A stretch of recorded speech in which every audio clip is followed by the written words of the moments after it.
기도하겠습니다. 오늘 여전도의 연합 헌신 예배로 주님께 드립니다. 여기에 기도하는 어머니들이 있습니다.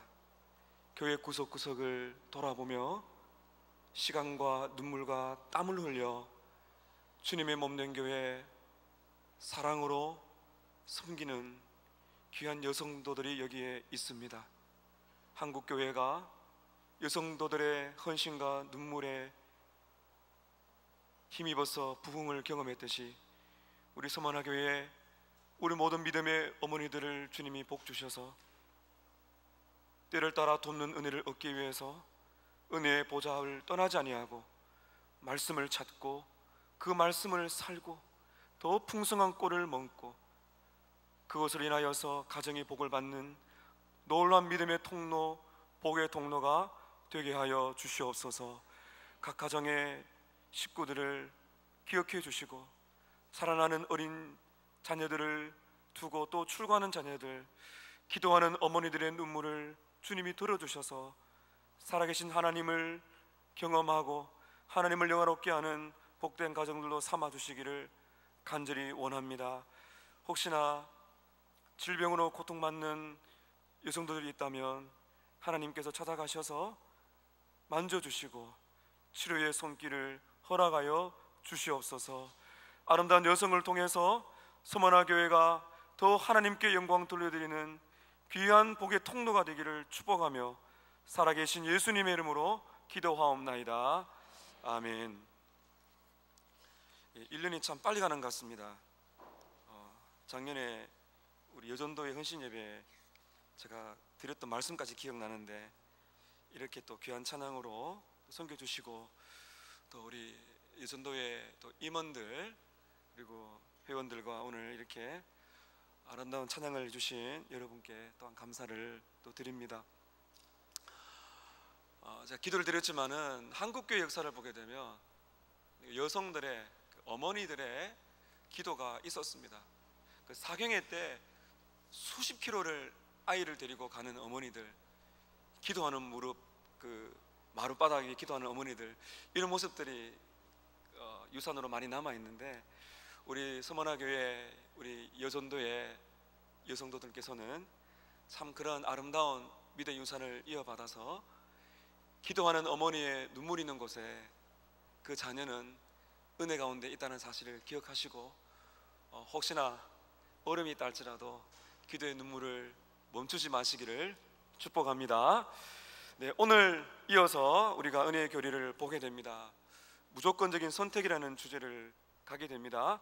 자, 여러분 표제 아래 있는 글을 보세요. 함께 읽겠습니다. 날 사랑하셔서 값없이 은혜를 베푸셨다. 나의 공로로 선택받은 것이 아니다. 자, 흐름이 이렇습니다. 모든 인간은 전적으로 타락하였습니다. 하나님을 기쁘시게 할 만한, 스스로 구원할 만한 능력이 없습니다. 전적인 타락입니다. 하나님의 절대 주권적인 은혜, 저항할 수 없는 불가항력적인 은혜를 통하여 거듭나지 않고서는 하나님께로 올 수가 없습니다. 하나님께서 우리를 당신께로 끌어가신 것이죠. 또한 그 특별한 은혜는 자기 백성들을 위하여 그리스도가 십자가에서 흘리신 피로 사신 것이다. 자기 백성을 위한 십자가의 대속의 죽음, 제한 속죄. 결론적으로 누구도 예외 없이 구원이란 것은 하나님의 선택에서 비롯된다. 하나님이 사람을 택하여 그들에게 불가항력적인 은혜를 베푸신다 하는 교리가 되겠습니다. 첫 번째입니다. 선택이란 것이 무엇인가? 먼저 중요한 질문입니다. 누가 선택하는가 하는 것입니다. 우리가 오늘 읽은 에베소서 1장 3절에 보면 찬송하리로다 하나님 곧 우리 주 예수 그리스도의 아버지께서, 삼위일체 하나님의 협력 사역이지만 특별히 성부 하나님의 사역을 강조합니다. 찬송하리로다 하나님 곧 우리 주 예수 그리스도의 아버지께서 그리스도 안에서 택하셨다, 이렇게 말씀하십니다. 하나님의 선택은 무조건적인 은혜를 베푸시는 행위예요. 우리가 하나님 앞에 잘 보이고 쓸만한 존재로 보여지고 구원을 받을 만한 조건을 충족시켰기 때문에 하나님이 우리를 선택하시는 것이 아닙니다. 우리는 에베소서 2장 1절에 있는 것처럼 허물과 죄로 이미 죽은 상태입니다. 본성상 진노의 자녀이기 때문에 죽음과 지옥을 맞이하는 것이 마땅합니다. 그렇기 때문에 구원의 길은 우리의 인간 밖에서 이루어져야 됩니다. 오직 누구밖에 없나요? 하나님입니다. 세 번째, 구원이란 내가 하나님을 선택하는 것이 아닙니다. 내가 하나님을 믿기로 선택하는 것이 아니라 구원이란 것은 하나님이 나를 선택하시는 하나님의 주도적인 행위입니다.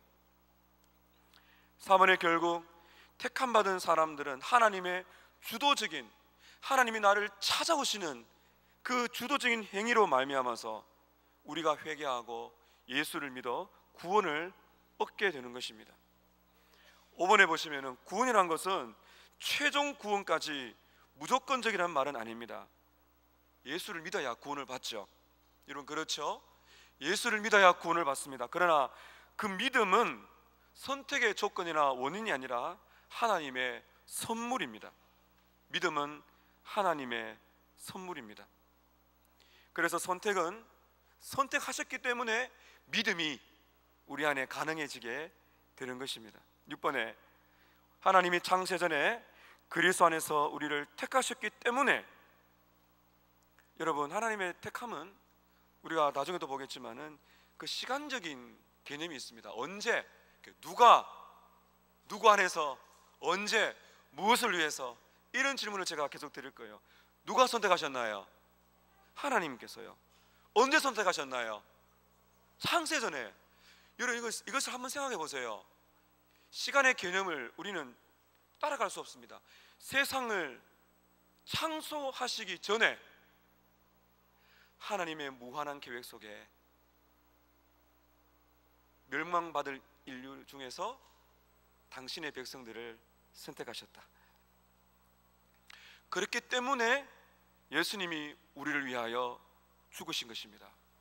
여러분, 예수님이 십자가 죽으신 것은 플랜 B가 아닙니다. 하나님이 그렇게 원하지 않은 세상인데 갑자기 예수님이 등장하셔서 내가 대신 죽겠습니다 하신 것이 아니에요. 창세전에 그리스도 안에서 택했다는 것은 창세전에 이미 예수님의 십자가 사건이 계획된 것입니다. 이게 우리가 이해할 수 없는 하나님의 오묘한 구원 계획입니다. 여러분, 그래서 무조건적인 선택과 예수님의 십자가라는 구원은 플랜 A입니다. 갑자기 바꾼 것이 아니라 하나님께서 원래 가지고 계셨던 플랜 A라는 사실을 우리는 알아야 됩니다. 자, 그게 두 번째, 선택의 특징 첫 번째입니다. 자, 따라 하실까요? 선택이 믿음보다 먼저입니다. 자, 선택이 먼저입니까? 믿음이 먼저입니까? 내가 믿었기 때문에 하나님이 그래 너 잘했어 선택하시는 것입니까? 아니라는 것이죠. 자, 1번에 보시게 되면 바울이 비시디아 안디옥의 이방인들에게 복음을 전할 때 나왔던 반응입니다. 한번 보실까요? 자, 사도행전 13장 48절입니다. 함께 읽습니다. 시작.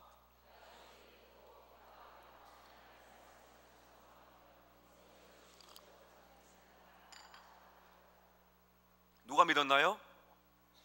영생을 주시기로 작정된 자들은 다 믿더라. 그래서 바울은 이 선교하면서 전도 여행을 가면서 죽음의 핍박을 경험해도 굴복하지 않았습니다. 그 이유는 이것 때문입니다. 이 성에 택한 백성들이 많다는 것이죠. 그래서 그는 생명을 각오하고 순교를 각오하고 순교 현장 복음 전도를 갔던 것이죠. 영생을 주시기로 작정된 자들이 다 믿었다는 것입니다. 그래서 하나님이 이미 택하신 자들이 하나님이 택하신 정하신 시간이라는 개념 속에, 하나님의 영원한 작정 속에, 만약 여러분께서 대학교 1학년 때 예수를 믿게 되었다. 그 시간은 누가 정하실 거죠? 주님이 택하신 그 시간에 복음의 말씀을 듣고 변화되게 된 것입니다. 여러분, 그러므로 여러분들 중에서 모태신앙으로 자라셨다든지 늦게 믿으셨다든지 여러분 하나님의 선택 때문에 주님을 믿게 되었다, 그 찬송을 놓치지 마시기를 바랍니다. 두 번째입니다. 목자이신 예수님의 말씀을 들어보십시다. 요한복음 10장 26절입니다. 읽겠습니다. 너희가 내 양이 아니므로 믿지 아니하는도다. 주님이 복음을 전하실 때 대적자들이 있었습니다. 바로 종교 지도자들, 누구보다도 성경을 잘 알고 있었던 유대인들입니다. 바리새인들입니다.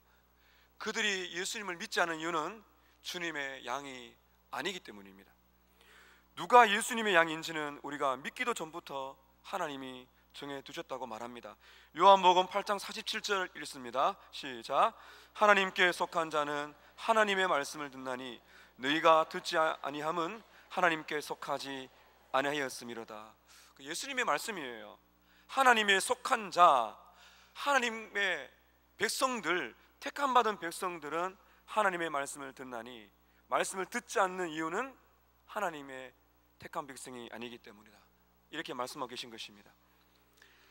선택의 특징 두 번째입니다. 따라 하십시다. 조건 없는 은혜로 우리를 선택하십니다. 조건이 없다는 거예요. 자, 1번입니다. 로마서 9장에 보면 하나님께서 에서 대신에 야곱을 택하신 원리가 있어요. 자, 로마서 9장 11절 12절 읽습니다. 시작. 그 자식들이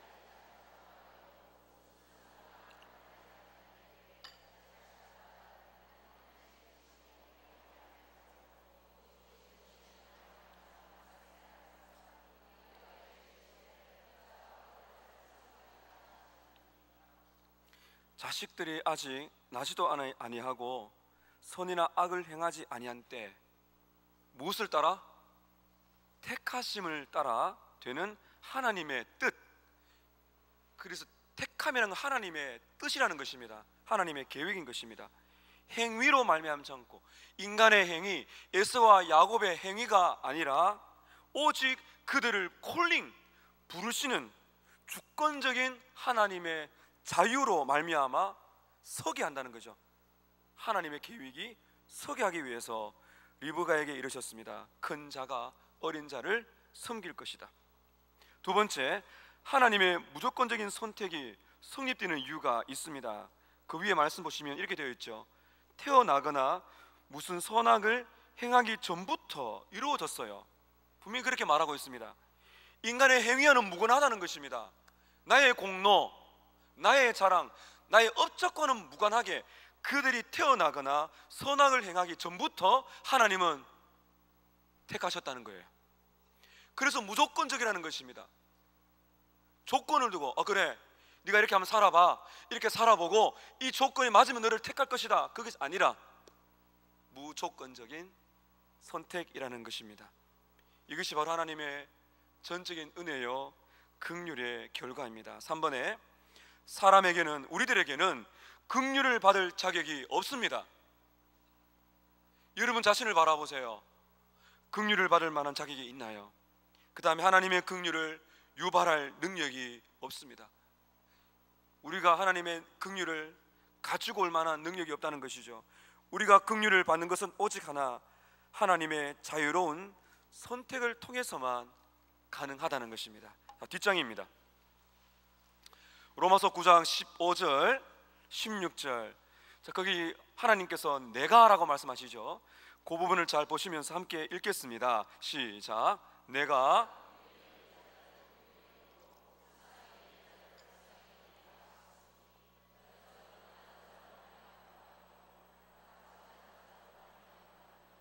오직 긍휼히 여기는 하나님으로 말미암음이니라. 내가, 주님의 열심, 주님께서 말씀하시는 것입니다. 내가 긍휼히 여길 자를 긍휼히 여길 것이고, 내가 불쌍히 여길 자를 불쌍히 여길 것이다.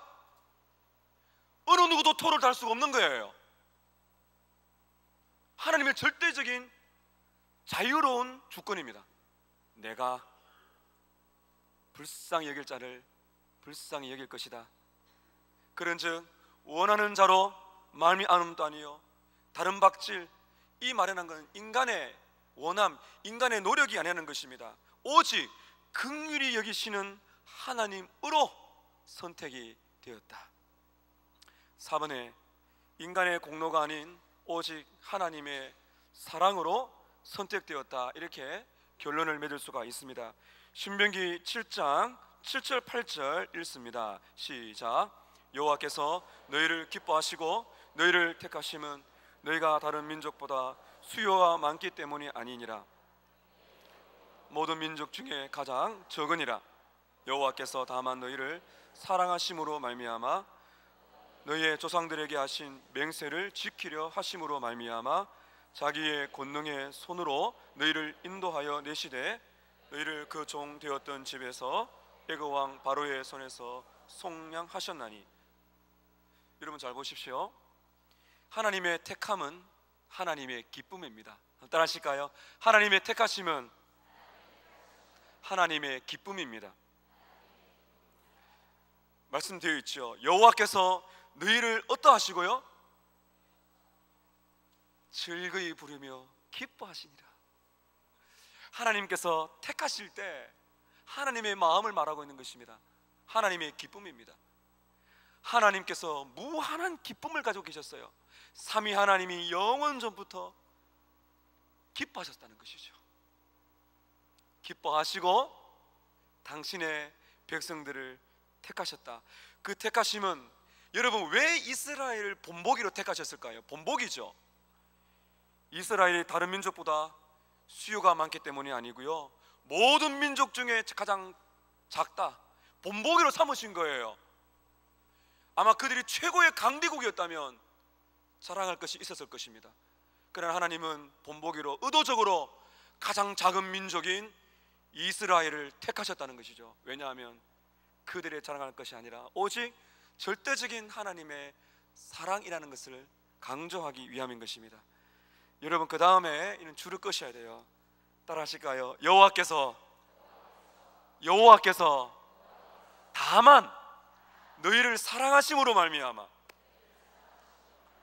왜 이스라엘을 택하셨습니까? 왜 여러분을 택하셨나요? 다만 사랑하시기 때문입니다. 너희의 조상들에게 맹세를 지키려 하심으로 말미암아 자기의 권능의 손으로 너희를 인도하여 내셨다. 왜 하나님은 이스라엘 백성들을 이끌어 가셨습니까? 사랑하시기 때문입니다. 그것이 유일한 이유입니다. 인간적인 자랑할 만한, 봐줄 만한 것이 있어가 아니라 다만 사랑하시기 때문입니다. 자, 사도 바울의 버전으로 넘어갑니다. 에베소서 2장 3절 5절 읽습니다. 시작. 전에는 우리도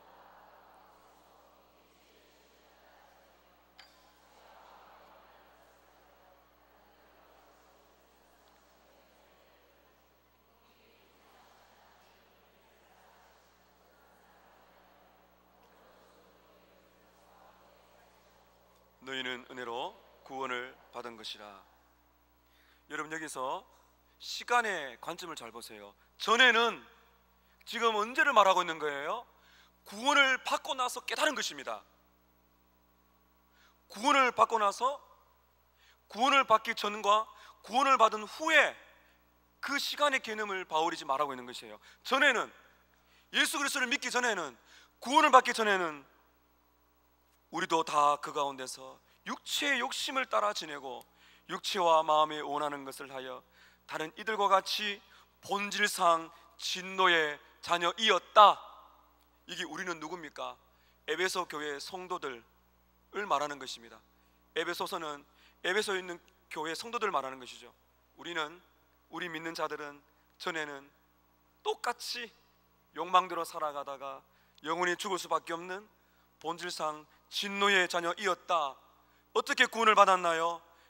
자, 표현을 잘 보세요. 바울이 최대한 자신의 언어를 씁니다. 긍휼이 풍성하신 하나님이 우리를 사랑하신 그 큰 사랑을 인하여. 바울이 지금 그 하나님의 긍휼과 사랑을 강조하고 싶은데 이걸 지금 거듭거듭 반복하는 것이죠. 한번 따라 하실까요? 긍휼이 풍성하신 하나님이 우리를 사랑하신 그 큰 사랑을 인하여. 여러분 기도하실 때 이런 구절을 읽으면서 기도해 보세요. 긍휼에 풍성하신 하나님이, 긍휼에 풍성하신 하나님이 나를 사랑하신 그 큰 사랑을 인하여 허물과 죄로 죽은 나를 누구와 함께? 그리스도와 함께 살리셨다. 너희는 은혜로 구원을 받은 것이라.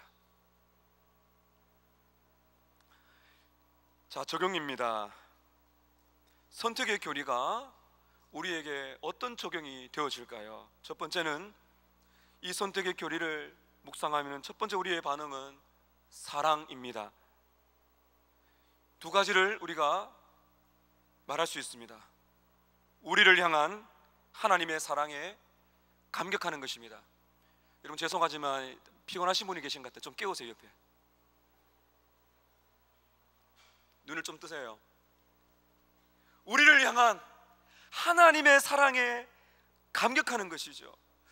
여러분 에베소서는 논리가, 이게 바울이요 굉장히 논리적인 사람인데, 로마서나 에베소서나 바울의 서신을 보면 논리가 파괴되는 부분이 있어요. 어떤 부분인가 하면 감동받는 부분입니다.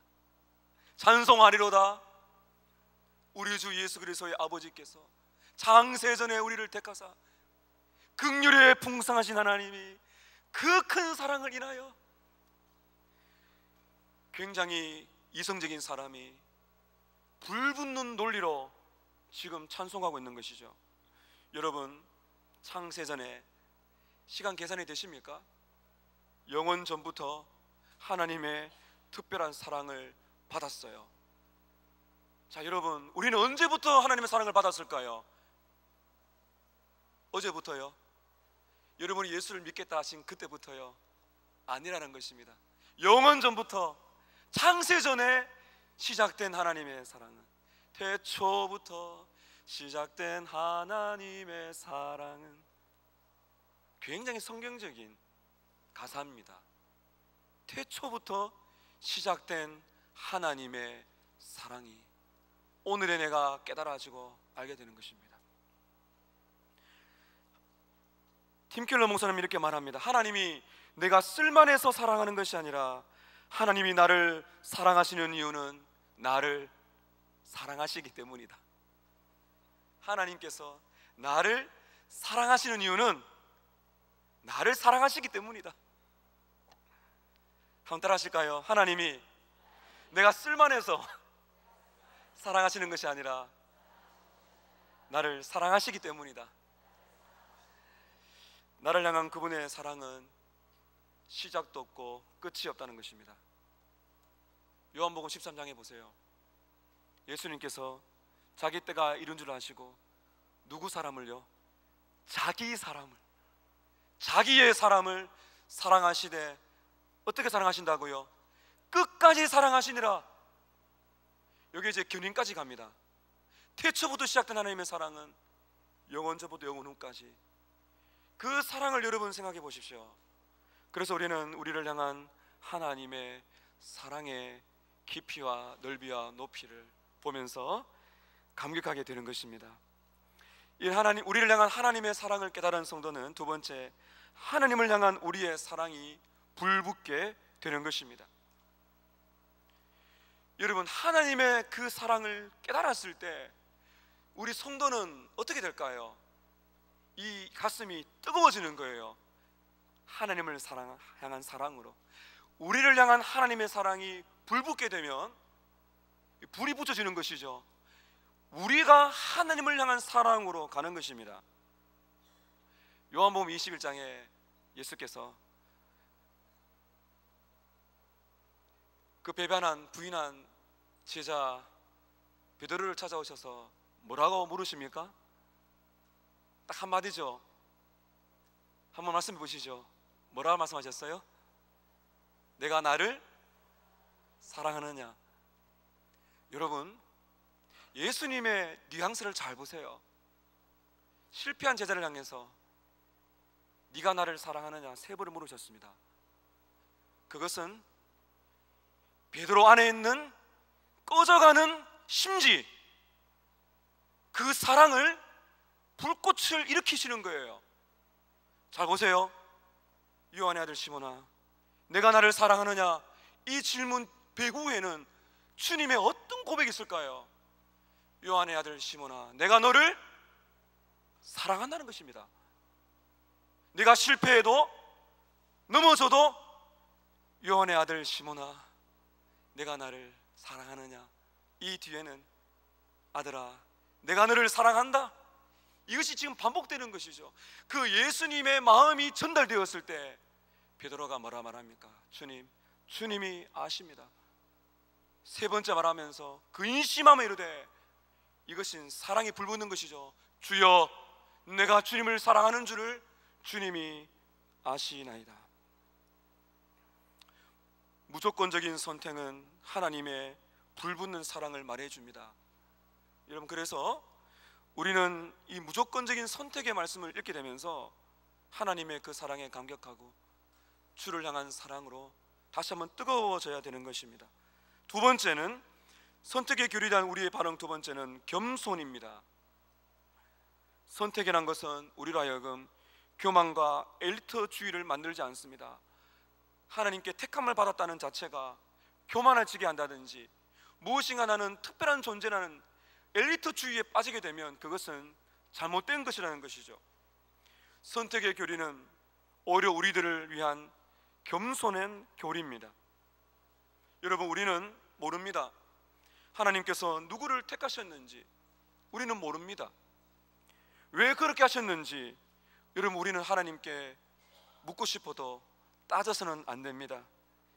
이 무조건적인 선택의 교리는 우리로 말미암아 어려운 문제가 있고 그것은 하나님께 과도하게 질문할 필요가 없다는 것을 말해줍니다.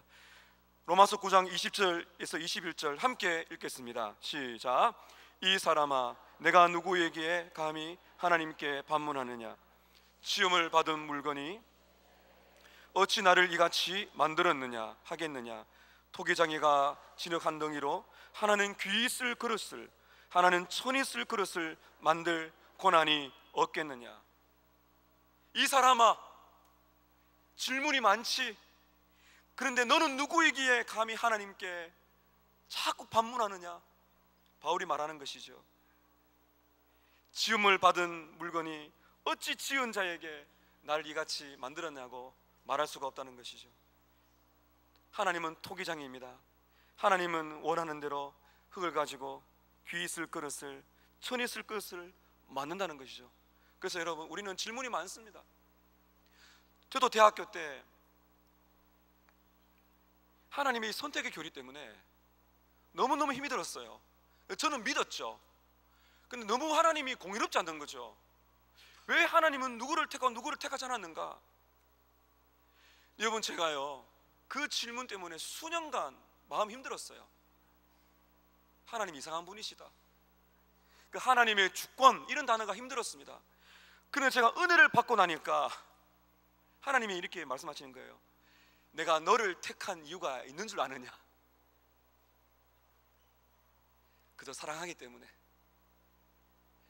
왜 하나님 누구를 택하셨냐고 물을 수가 없는 것이, 모두가 멸망받을 인생 속에 하나님께서 그저 나를 택했다는 사실은 반문할 이유가 아니라 웬 말인가 날 위하여 주 돌아가셨나, 찬송과 겸손의 고백이 될 수밖에 없는 사실을 알고는 그저 택함받은 존재라는 사실, 그것이 감사가 된다는 것이에요. 여러분, 우리는 하나님께 반문할 자격이 없습니다. 우리는 피조물입니다. 우리는 죄인입니다. 하나님의 생각을 다 알 수가 없어요. 그래서 여러분, 존 칼빈이 이런 유명한 말을 남겼습니다. 말씀이 가는 곳까지 가고 말씀이 멈추는 데는 멈추라. 말씀이 말하지 않는 것을 인간의 이성과 논리로 자꾸 부풀리지 말라는 거예요. 말씀이 말하는 데까지 가고 말씀이 멈출 때는 멈추라. 질문이 있어도 입을 다물라는 것이. 왜냐하면 그분은 하나님이시기 때문입니다. 그분은 전지전능하신 창조주요 유일한 구원자가 되기 때문입니다. 2번입니다. 선택교리는 우리의 구원이 자신의 공로나 업적이 아니라 전적인 하나님의 주권적인 사랑과 은혜에 달려 있음을 알게 합니다. 우리는 결코 하나님의 은혜를 받을 자격이 없습니다. 자, 이 부분 함께 읽습니다. 시작. 우리는 결코 하나님의 은혜를 받을 자격이 없습니다. 여러분, 되새기세요. 나는 이런 사랑을 받을 만한 자격이 없다는 것이에요. 하나님이 왜 나를 택하셨나요? 이런 은혜를 받을 만한 자격이 없다는 것입니다. 그리스도의 선택의 교리는 우리로 하여금 한없는 사랑으로 겸손으로 만들어 간다는 것입니다. 제레미 워커라는 분은 이렇게 말했습니다. 우리의 비참함은, 우리의 죄와 우리의 비참함은 하나님께서 그분의 은혜를 밝히 나타내시는 무대와 같다. 여러분, 우리는 비참합니다. 우리는 너무나 죄가 많은 존재입니다. 여기서 하나님의 찬란한 은혜의 빛이 비춰지는 무대라는 것이에요. 인정해야 됩니다. 나는 비참하다, 나는 부족합니다, 나는 죄인입니다라고 인정하는 우리의 삶 속에 하나님의 찬란한 은혜가 비춰온다는 것이죠. 로버트 피스터슨 목사님이 이렇게 말을 했습니다. 교만한 칼빈주의자라는 말은 그 자체로 모순적인 용어입니다. 개혁주의자, 칼빈주의자, 종교개혁인 후예인 우리는 교만해서는 안 됩니다. 택함 받았다는 것이 교만해지게 만드는 것이 아니에요. 교만한 칼빈주의는 없다는 것이죠. 겸손한 개혁주의자, 겸손한 칼빈주의자, 겸손한 신자만이 있다는 것입니다. 4번의 굵은 글씨 보십시오. 선택하시는 은혜는 우리의 구원을 주도하며 성취하며 보존합니다. 그러므로 우리는 아무것도 자랑할 것이 없습니다. 잊지 마십시오. 예수를 믿고 신앙생활이 깊어지고 시간이 지나게 될 때 나는 은혜를 받을 만한 자격이 없다. 그것이 바울의 고백이죠. 나는 죄인 중에 괴수입니다. 이것이 진짜 은혜를 안, 택함 받았다는 은혜, 절대 주권적인 하나님의 은혜를 경험한 깊이를 아는 사람의 고백입니다. 나는 은혜를 받을 만한 자격이 없다는 것입니다. 아무런 자랑할 것이 없는 죄인 중에 괴수입니다. 자존감이 낮게 보이십니까? 가장 자존감이 높은 신자의 고백입니다. 나는 죄인 중에 괴수입니다. 마지막 5번입니다. 하나님께서 당신을 선택하시면서 모든 것을 주셨습니다. 하나님은 여러분을 선택하시면서 모든 것을 주셨습니다. 여러분에게 독생자를 주셨습니다. 예수 그리스도를 통하여 새로운 마음과 새로운 신분과 새로운 삶을 선물로 주셨습니다. 다 주셨습니다. 그러므로 우리는 하나님께 모든 것을 빚진 자임을 기억하고 여러분을 선택하신 하나님 앞에서 조용하고도 겸손하게 여러분 자신을 복종시켜야 함을 잊지 마시기를 바랍니다. 하나님 앞에 나는 다 받았다, 다 빚진 자다. 여러분, 그런데 빚을 갚으려고 신앙생활 하지 마십시오. 이 은혜의 빚을 갚을 수가 있을까요, 없을까요? 여러분, 빚 갚는 인생이 아니에요. 제가 한번 그런 설교를 드렸죠. 구원받은 백성은 은혜의 빚을 졌습니다. 그러나 우리의 삶은 빚 갚는 인생이 아니에요. 한번 따라 하십시다. 한량없는 은혜의 빚을 받았으나 빚 갚는 인생이 아니라 은혜를 찬양하면서, 은혜를 감사하면서, 은혜를 누리면서 살아갑니다. 그것입니다. 빚 갚으려고 하면 여러분 얼마나 많이 헌금해야 빚을 갚겠어요? 얼마나 많이 봉사해야 은혜의 빚을 갚겠습니까? 빚 갚는 인생이 아닙니다. 우리는 채무자의 영성이 아닙니다. 존 파이프 목사님이 그렇게 말을 했습니다. 우리는 채무자의 영성이 아니라 하나님을 즐거워하고 하나님을 기뻐하고 하나님을 사랑하며 살아가는 것이에요. 그것이 은혜에 보답하는 길인 것입니다. 잊지 마십시오. 이것이 신앙생활이며 이것이 말씀을 제대로 들었을 때 말씀이 빚어내는 영성인 것이죠. 주님을 사랑하기 때문에 그분의 말씀을 순종하는 것, 그것이 바로 은혜를 아는 신자의 모습입니다. 마지막 질문입니다. 나도 선택받은 사람인가? 이런 질문을 하시는 분이 계실 거예요. 나도 선택받은 사람이 맞는가? 슬플전 목사님이 이런 말을 했습니다. 자, 우리 함께 읽겠습니다. 시작.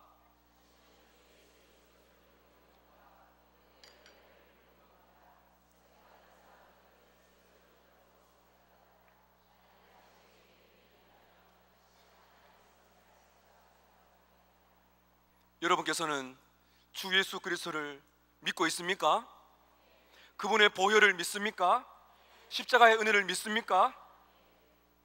그렇다면 여러분은 선택받은 자 중에 한 명이라는 것입니다. 선택받은 사람들은 그리스도를 믿도록 선택을 받았습니다.